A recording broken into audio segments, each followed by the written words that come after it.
Ankizy miisa roa amby roapolo mianadahy izay nahazo ny mention très bien si bien androany no notolorany Orange Madagascar fanomezana izay natanterahana tetsy amin'ny masivoan'ny Orange tetsy Analakely moa izany lanonam-panolorana izany. Nouvelle Manantsoa. Nitolorany Orange Madagascar fanomezana reo mpianatra afaka baka ka nahazo ny mention très bien si bien manerana nosy.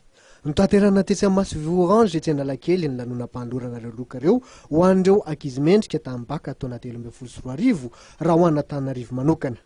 Misy roa amby roapolo ireo mpianatra nahazo ny mention très bien ka nahazo finday Alcatel Pixi misy SMS enjato afaka manao antso mandritra ny adiny roa, internet 1 gigaoctet maharitra herintaona, afaka mijery maimaimpona Wikipédia ary ray alina ariary ao anaty Orange Money. Mandidina ny 200 kosa ireo nahazo ny mention bien ary nahazo internet 3 gigaoctet mandritra ny herintaona.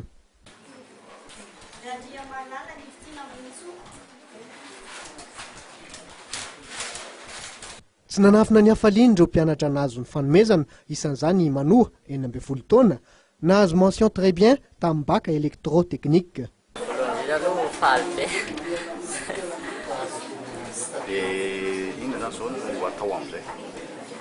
Natao aloha zao dia amin'izao fotoana zao aloha dia mbola manao cours dia préparena le examen atao rehefa hijerena amin'ny université.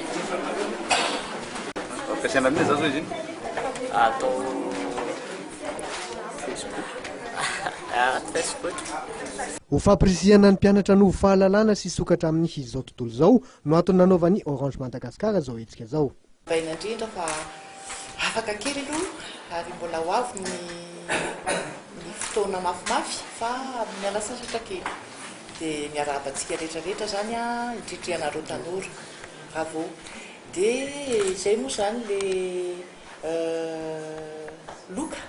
loka omeny Orange ho antsika Pixi ngamba rehefa rentsika ihany le Pixi zavatra mahafinaritra izy io, telefona mahafinaritra vaovao eo ny SMS tsika maromaro ihany izy eo enjato fa indrindra le internet 10 gigaoctet veriko angambany fa mba betsabetsaka ihany mahafahantsika hoe mianatra eo ny lanonana ny lalao ny lanonana hoe culture eo koa ny fianarana indrindra zany ho an'le ho antsika rehetrarehetra ho amin'ny ho avy rehefa manao recherche kely etsero sy ny sisa.